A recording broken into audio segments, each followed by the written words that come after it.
The season already feels like early summer, and during the day, it's a bit warm. My daughter, Annabelle, goes to school energetically every day, and recently, we received a letter from the school advising us to send her with a water bottle. One morning, my husband, Asher, called.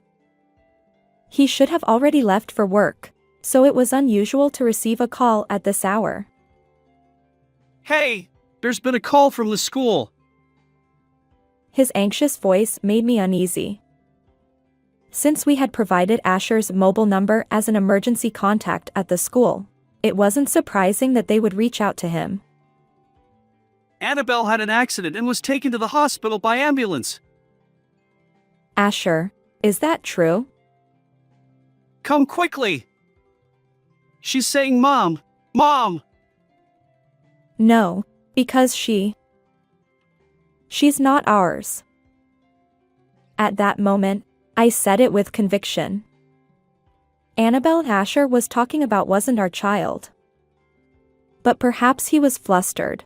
He practically shouted over the phone. What are you saying? She's truly our daughter.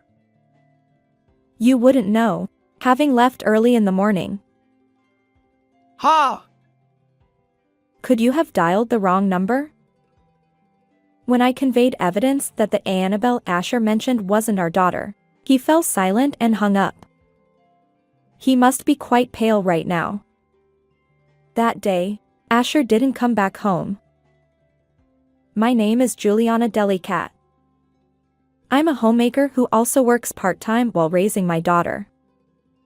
I met my husband, Asher, through a shared hobby, and after about 2 years of dating, we got married.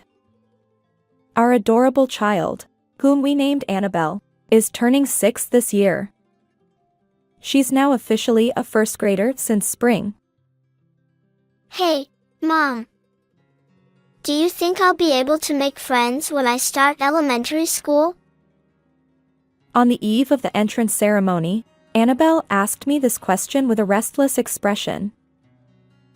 Are you worried? Yeah. Well then, let me work some magic. Magic? Abracadabra. May Annabelle make lots of friends. I twirled my index finger in the air, and Annabelle looked at me with wide-eyed surprise. Yes, now everything will be fine. Really? Truly? Her round eyes bored into mine, and I couldn't help but chuckle. Yeah, truly fine. Now, it's time to sleep. We wouldn't want the magic to wear off.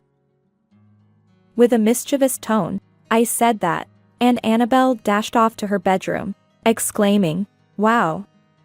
Her adorable yet amusing reaction made it hard for me to suppress my laughter. Glancing at the clock, I realized it was already past 11 p.m. Will Asher and Annabelle cross paths today? The thought made me sigh. Although we live together, Asher, Annabelle, and I, we haven't been seeing each other much lately. Asher works from early morning until late at night, and he usually returns home after Annabelle is asleep. Only Asher's portion of dinner sits on the living room table. Wondering whether I should leave a note or just go to bed, it's become routine. Maybe I should sleep now. I have to wake up early tomorrow. I've already informed Asher that tomorrow is Annabelle's entrance ceremony. Annabelle believes he'll be there, and I want to believe it too. But somewhere deep down, I wonder if he might not come. Leaving a note, I got into bed. I work part-time, although my schedule isn't as demanding as Asher's. Consequently, I handle all the household chores and childcare on my own, juggling both housework and my part-time job. As Annabelle starts elementary school, there will be more events like parent-teacher meetings. I don't think I can manage everything alone, and I've been anxious about when I'll be able to discuss this with Asher. the entrance ceremony was quite grand.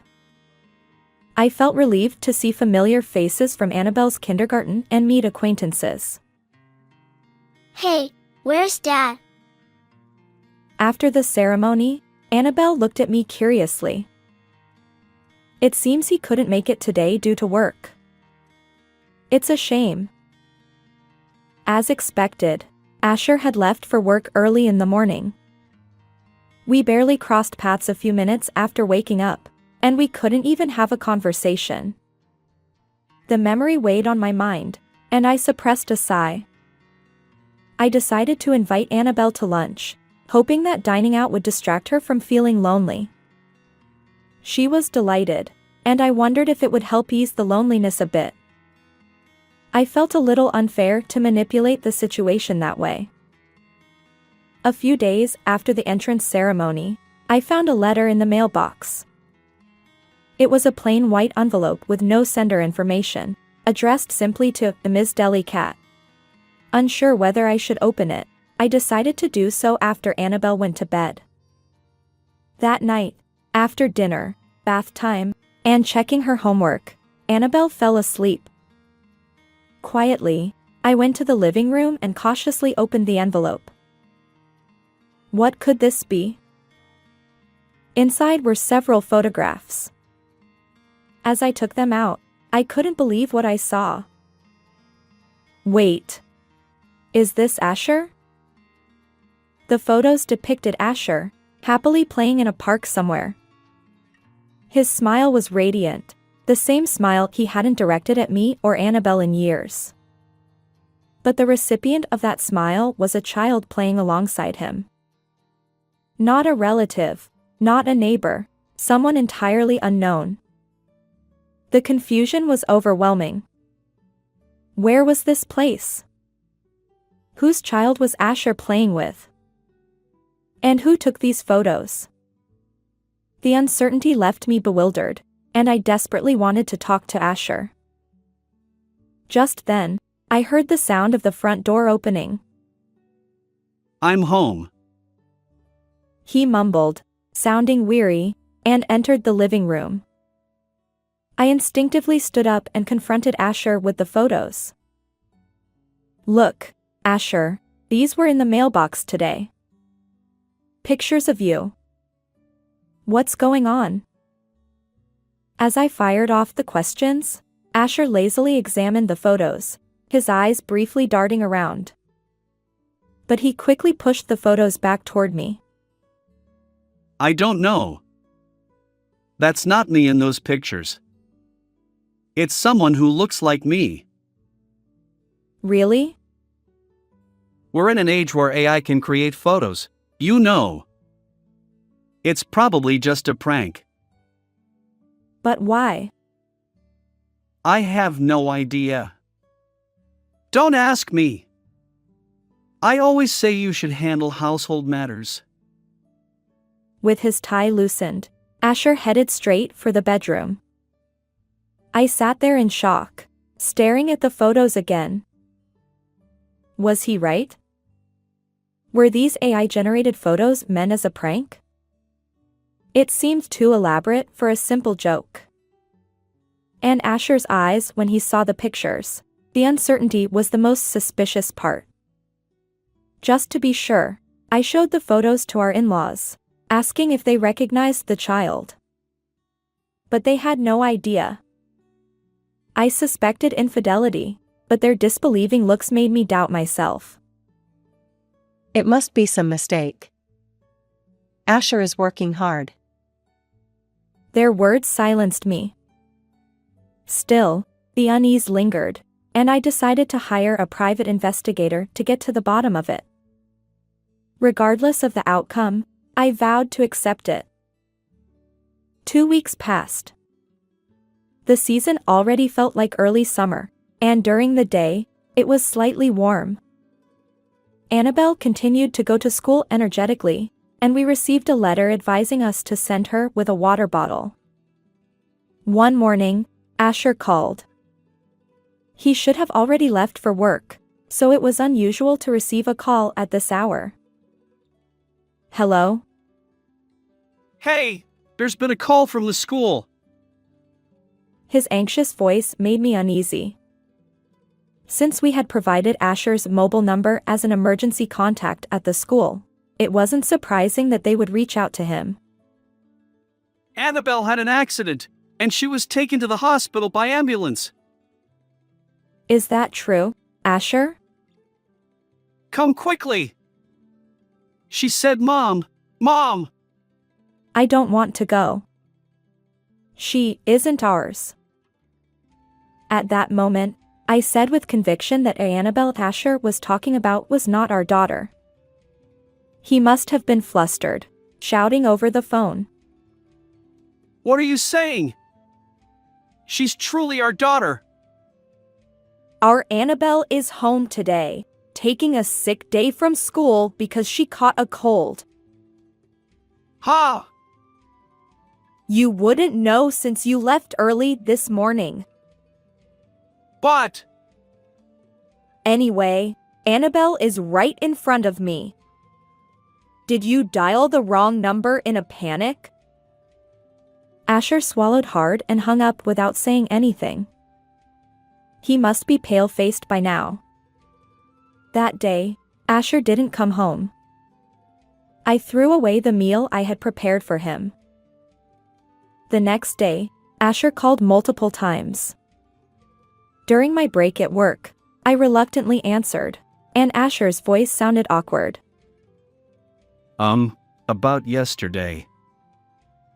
What? I can't hear you. Well, once. Can you listen to my explanation? I'm on my lunch break now. Don't call until I reach out to you. I snapped back with an irritated tone. I could hear Asher's voice on the other end saying, "Wait." But I ignored it and hung up. What more could he possibly explain now?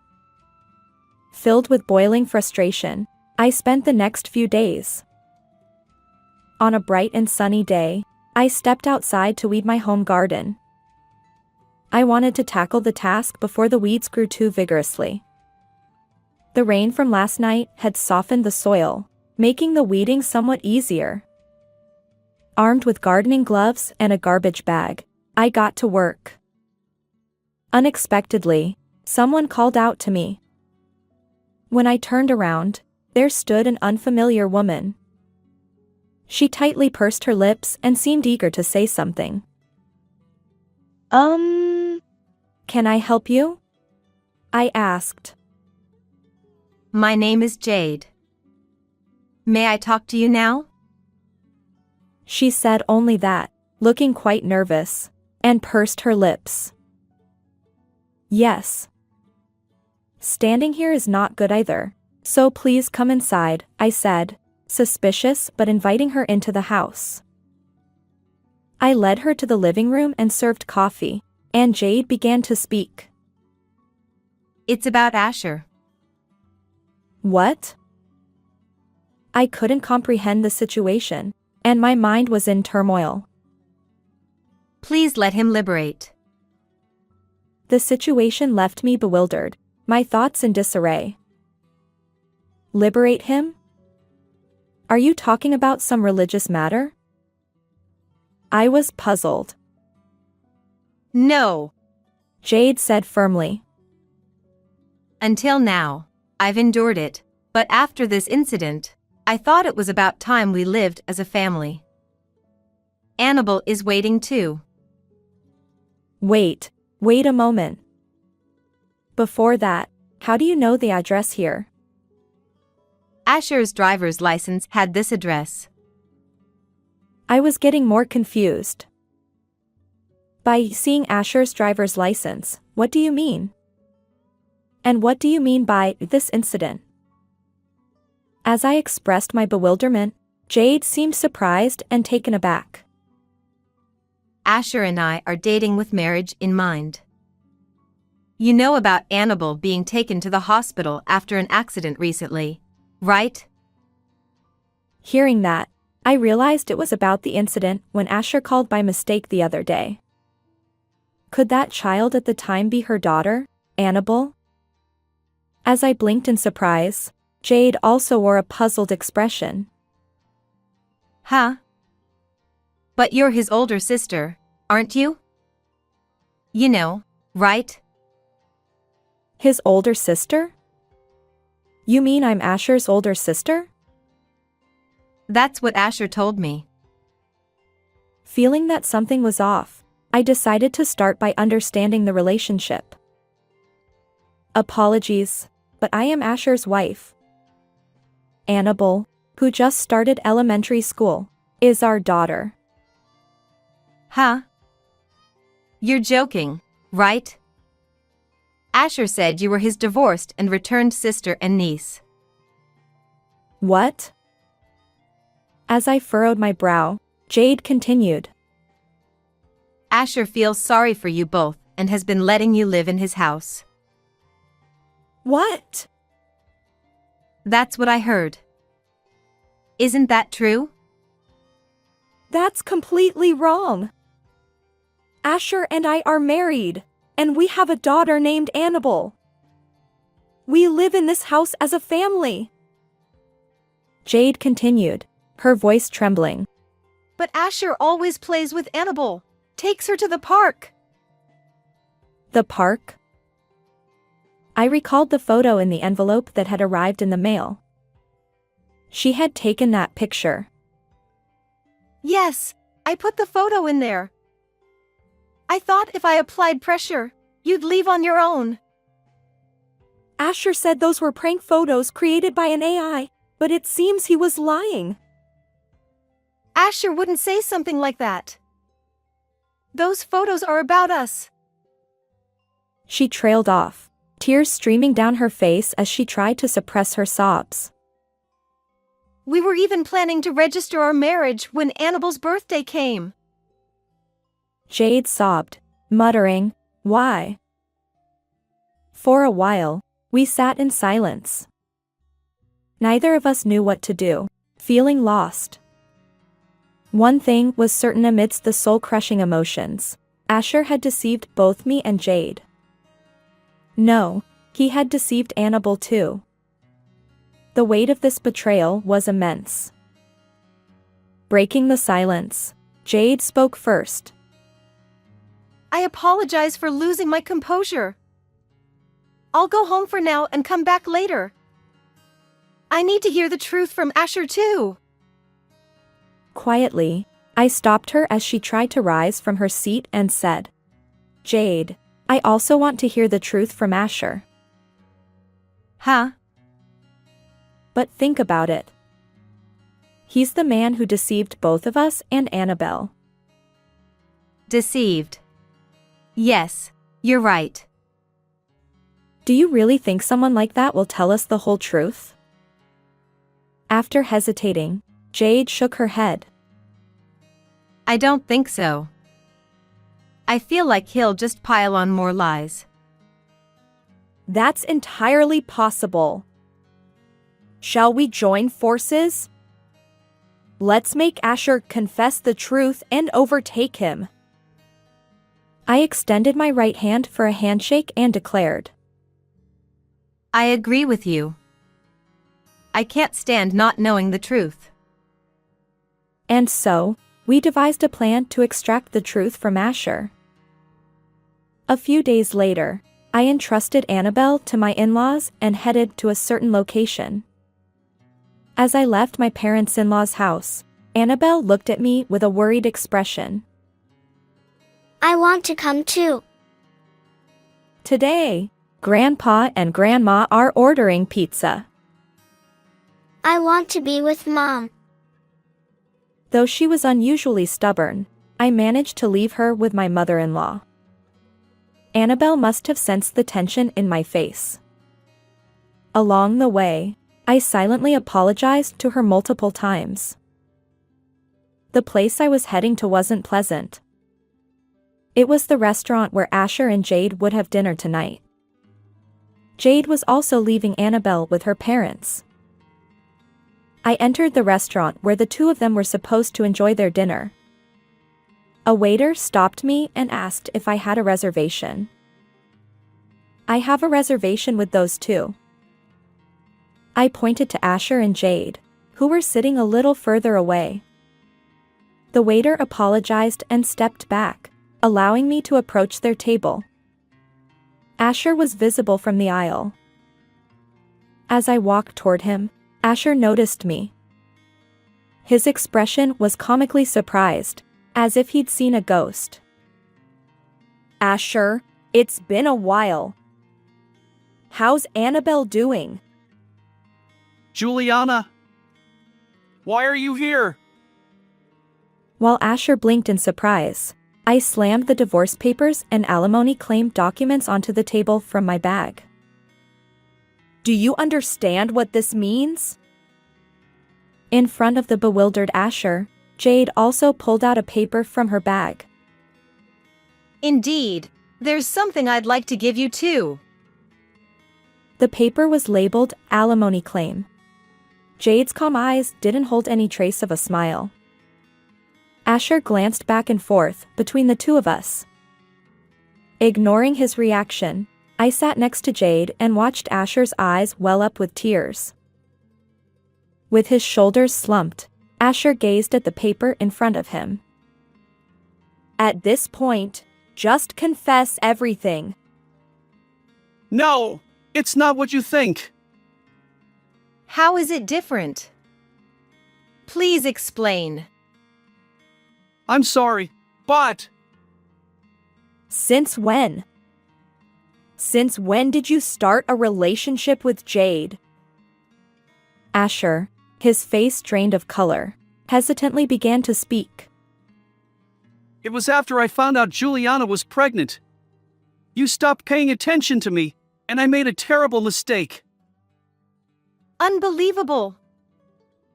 Jade covered her mouth with both hands, clearly shocked. But, I loved both of you. Don't play games. Asher, can you say the same thing to my Annabelle? To Jade's Annabelle too? This is the truth. I couldn't choose. His absurd explanation left both Jade and me speechless. To claim love for both of us in this situation was utterly absurd. Suppressing my boiling anger, I refrained from knocking him down right then and there. Please divorce me. I can no longer live with Asher. The waitstaff looked at us, confronting each other in a stylish space, with concern. I understand. I agree to the divorce. Asher slowly took a pen from his breast pocket and signed the divorce papers. In front of both me and Jade, he was confronted with his own sins and probably couldn't say anything more. Even if he had said something, it would have been in vain, but it was too clean and a little scary. You're taking this rather lightly. I'm happy to be able to divorce you quickly. He said something insincere with a sullen face. He probably admitted it early in hopes of reducing the alimony. But that thought is naive. Just so you know, I won't agree to a reduction in alimony. What? What are you talking about? You're well aware that you've been leading a double life with me and Jade, having affairs with both of us. I pulled out an envelope with the results of the investigation from the detective agency. Jade's child and our Annabelle are in the same grade. Isn't that strange? You hired a detective agency? You doubted me. The day the photos were sent, you told me to take care of the house and left everything to me. Asher was speechless under my fierce demeanor. You were always playing the father at either house when I was pregnant and when Jade was pregnant. This is a huge betrayal. Don't you think, Asher? Please settle things properly. Asher was at a loss for words and nervously looked over the amount on the invoice. Both were very high amounts. Afterward, Asher repeatedly apologized to me and Jade, trying to get a reduction. However, his actions were malicious, and when we refused to lower the alimony, he became quiet. The waitstaff and other customers looked on with concern as Jade and I left the restaurant together. Asher was still sitting there, crying and shrinking. When I walked back briskly, I felt a sense of relief and naturally smiled. I filed for divorce the next day. There's no time to indulge in sentimentality, like being single again. I still have to clean up the house where I lived with Asher. I packed all of Asher's used dishes, towels, toothbrushes, etc., into trunks and cardboard boxes and sent them to his parents' house. Since it's in the same city, it should arrive within 2 or 3 days. I informed the in-laws about the divorce. Initially, they opposed it, but after presenting evidence of Asher's and Jade's actions and the detective agency's findings, they had nothing to say. In the end, they apologized for what Asher had done. I'm sorry for the trouble. It's very sad that we won't be able to see Annabelle, but it can't be helped. Although the in-laws did nothing wrong, I also felt it was a pity that Annabelle would not be able to see her grandparents. I thought maybe it would be okay to let her see them about once a month, and when I suggested this, the in-laws were pleased. As for Asher, he left the house where Annabelle and I live and is now living in a cheap apartment. The house was in both Asher's and my name, but when we settled the property, it was changed to my name.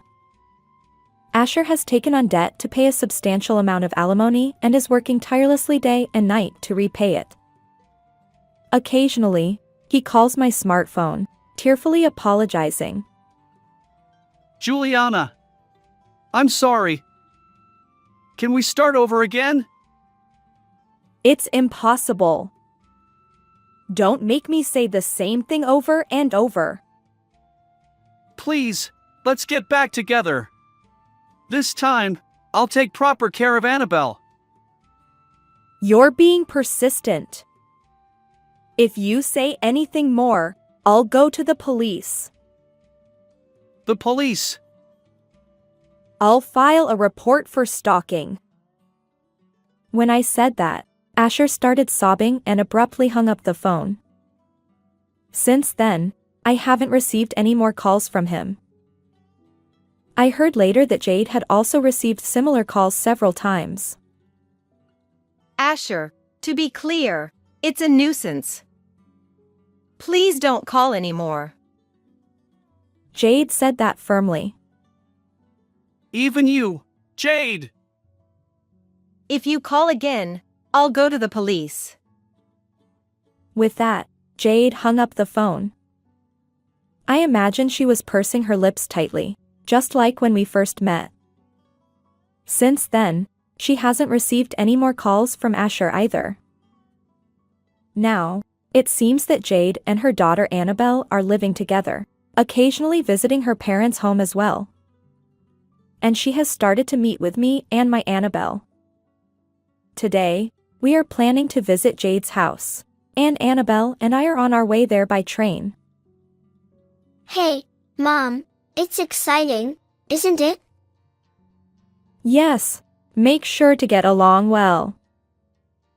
Sure, leave it to me. Annabelle, who has perhaps learned this at school, puffs out her chest and says such things, which is a bit reassuring. Jade lives in the next town over, about a 10-minute train ride away. That park is also near Jade's house. It's something I don't quite see in my neighborhood.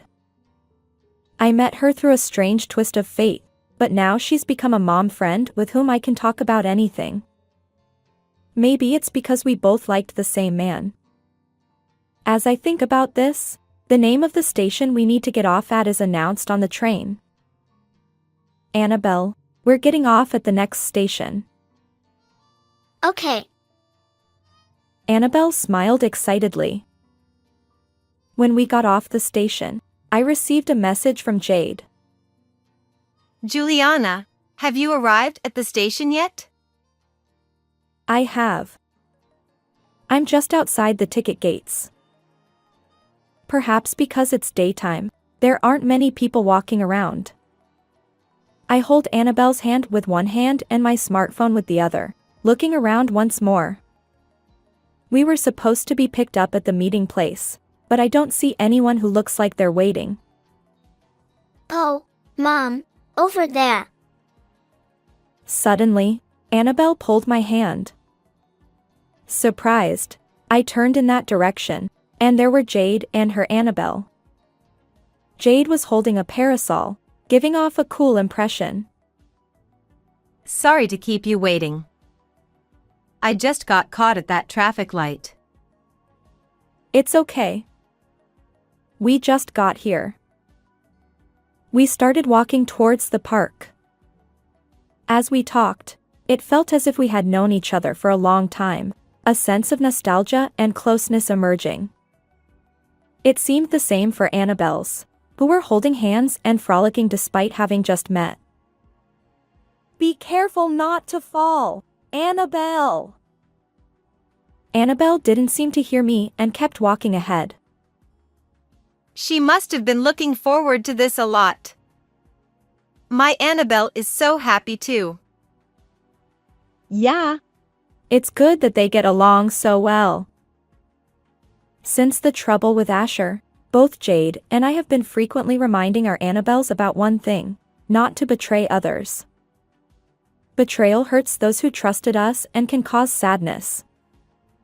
And sometimes, that lost trust cannot be restored. Of course, it's a bit of a difficult concept for the Annabelles right now. But it's something I want to teach them, even if I have to repeat it over and over. Don't worry, they'll surely understand one day. Yes, they will. As we talked, we were almost at the park. Across the traffic light in front of us, the park came into view. It wasn't clear from the photos, but there was grass and playground equipment, and it seemed quite spacious. It looked like we would be playing tag and returning home exhausted today. Mom, I can see the park. Despite my worries, Annabelle's eyes were shining. With our teachings in her heart, she will surely grow up freely. No, she is already growing up, without a doubt. How did you like this story? Please remember to subscribe to the channel. See you in the next video.